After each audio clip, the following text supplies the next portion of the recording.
देने वाली माताओं को जो है ना मैं प्रणाम करता हूँ, उनको नमन करता हूँ कि ऐसे वीर योद्धा हमारे देश में उन्होंने पैदा किए, जिन्होंने अपने अथक प्रयास से अपने प्राणों की आहुति देकर इस देश को आजाद करवाया अंग्रेजों के चंगुल से। अब जो है ना हम सभी सुविधाएं, जो भी हमें मूलभूत सुविधाओं की आवश्यकता है, उनका हम निर्वहन कर रहे हैं। जब उस समय को देखा जाए तो आपको पता नहीं कि हमारे पूर्वजों ने कितना जो है ना कठिनाइयां सही होंगी उनको, यानी कि उनको तो बेचारों को 2 टाइम की रोटी भी नसीब नहीं होती थी।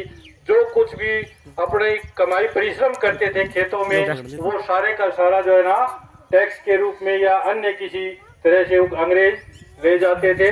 उनको तो बस रोटी पानी का ही गुजारा बसर होता था, कोई शिक्षा नाम की कोई चीज नहीं थी। वो पढ़ाना नहीं चाहते थे हमें, भैया ये पढ़ गए तो उनकी ये नीयत थी कि यदि पढ़ गया, भारत का कोई भी बच्चा यदि पढ़ गया तो हम यहाँ पर नहीं रह पाएंगे। तो आज उन्हीं की सबकी बदौलत हम सब जो है ना अच्छी शिक्षा ग्रहण कर रहे हैं। अच्छा जो है ना हमारे जो है ना कृषि जो है ना हो रही है, सब हमें मन मर्जी से हम जो है ना यहाँ वहाँ जा सकते हैं, जो चाहे हम काम कर सकते हैं। सब प्रकार की उन्हीं शहीदों के कारण जो है ना ये मिली है। और सही उस समय तो ठीक है भाई, भारत माता को आजाद कराने के लिए जो है ना उन्होंने मेहनत की, और भारत के आजाद होने के बाद प्यारे बच्चों बच्चे बातें नहीं, अब जो है ना सरकारी तंत्र से जो है ना अब लड़ाई करनी पड़ रही है। यानी कि अंग्रेजों की जो परिपाटी थी ना, उसी के अनुसार चलने की कोशिश हो रही है। किसान को परेशान किया जा रहा है, जवान को परेशान किया जा रहा है, पहलवान को परेशान किया जा रहा है। तो इन सब से छुटकारा पाने के लिए भी श्री मंगल सिंह खरेटा जैसे योद्धाओं ने जो है ना अपनी जान की परवाह किए बगैर जो है ना बहुत ज्यादा किसानों के लिए मेहनत की है। मैं उन किसान शहीदों को भी बार बार प्रणाम करता हूँ, नमन करता हूँ। इन्हीं शब्दों के साथ जय हिंद, भारत माता की जय।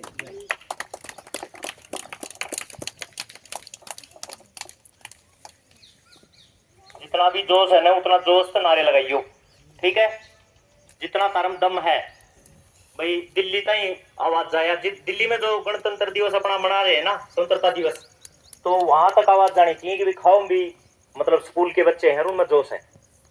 भारत माता की, भारत माता की, भारत माता की, इनकलाब इनकलाब जिंदाबाद, इनकलाब जिंदाबाद, इनकलाब इनकलाब, वंदे वंदे भारत माता की, इनकलाब इनकलाब, वंदे।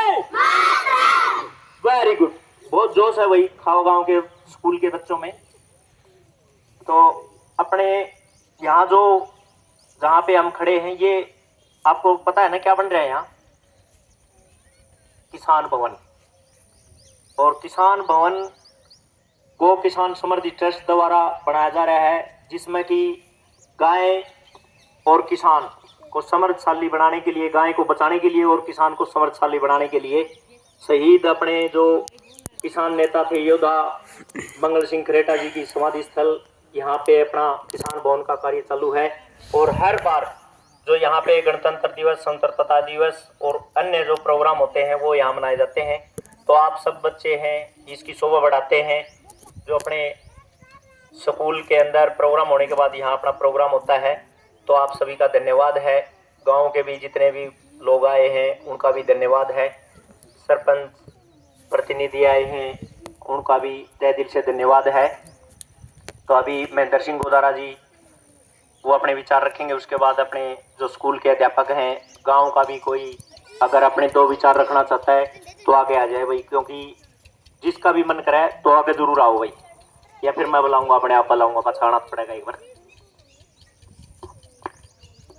आदर के युग गांव खावा के अध्यापकगण, प्यारे बच्चों, जिस तरह से अब से पहले आपके गुरुजी ने बताया था कि आज स्वतंत्रता दिवस आपने स्कूल में भी मनाया, और यहाँ जो ये किसान भवन है इसमें अभी ये निर्माणाधीन है। जैसे थोड़ा सा बन जाएगा तो यहाँ हम 2 तरह के ट्रेनिंग सेंटर खोलेंगे। एक तो गाय के गोबर गौमूत्र से टिकाऊ खेती और एक वैदिक पेथी। प्यारे बच्चों और सभी जो गांव के लोग खड़े हैं, आज ज़रूरत सबसे पहले इस बात की है कि शिक्षा का अच्छी तरह से व्यवस्था हो। आपके स्कूल की तरफ विशेष रूप से मेरा निवेदन है सभी ग्रामीण भाइयों से कि अपने स्कूल को बचाए रखना है।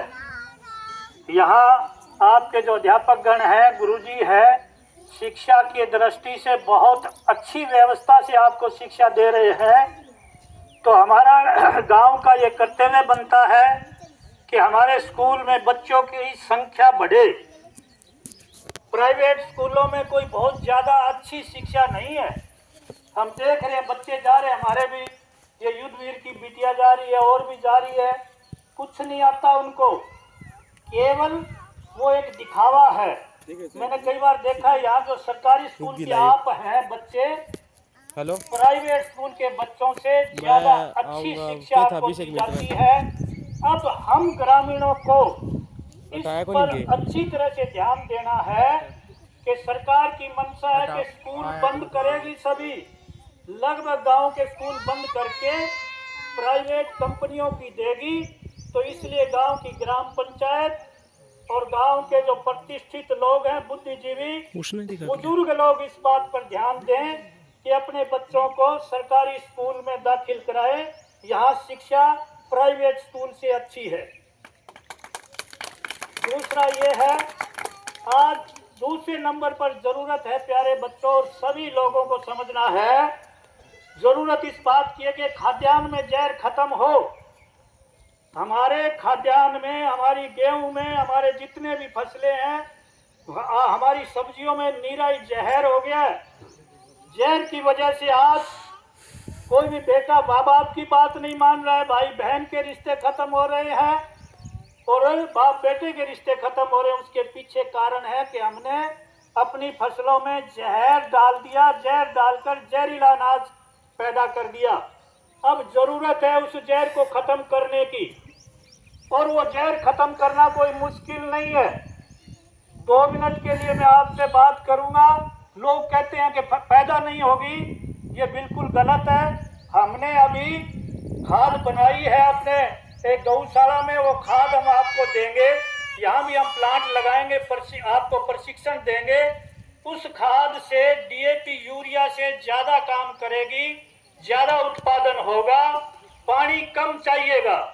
ये हमारी आपसे बिल्कुल दावे से हम कहते हैं कि इस जहर को खत्म करो, नहीं तो ये जितनी भी बीमारियां आ गई है। और अब चुनाव आ रहे हैं, चुनाव में 2 ही मुद्दे होने चाहिए। एक तो ये बेरोजगारी, बेरोजगारी आज भारत के सभी राज्यों से अधिक बेरोजगारी हरियाणा में है।